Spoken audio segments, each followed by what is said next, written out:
The first babe moving on to the grand finals is babe number 1, Rose Escobar.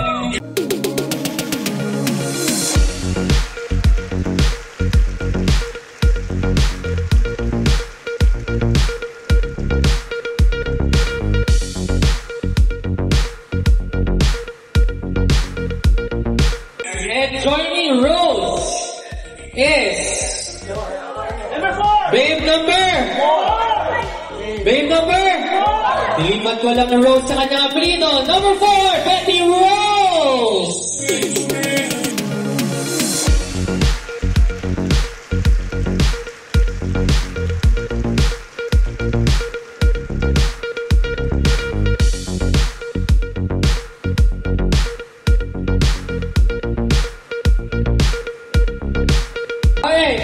Unfortunately, we only have one babe moving on to the grand finals.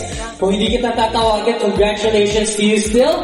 This may not be the start of your journey, but it may be a start of more competitions for you.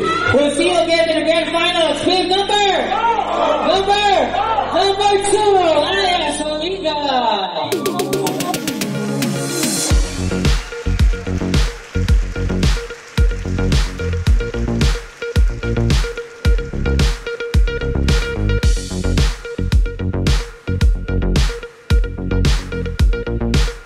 Alright, here we go. Para sa ating mga Hawks, I also have multiple Hawks joining into the grand finals. Simulan na natin. Ang unang makakapasok sa grand finals at sasama sa 5 Hawks na nakapaskin doon ay si Hawk number 1, Alex Rebruska. Alright, Hawk number 1, huwag ka nang pahiya. Dahil pasok ka na sa grand finals.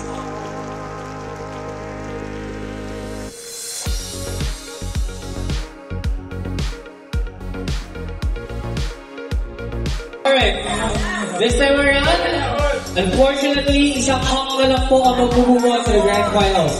To the other 2 Hawks na hindi ko po tatawagin, congratulations pa rin po sa inyo. Sali lang ng sali, at malay nyo next time, kayo na ang papasok. Ang sasama kay Hawk number 1, kay Axel sa grand finals ay si Hawk number 4, Rick Martinez.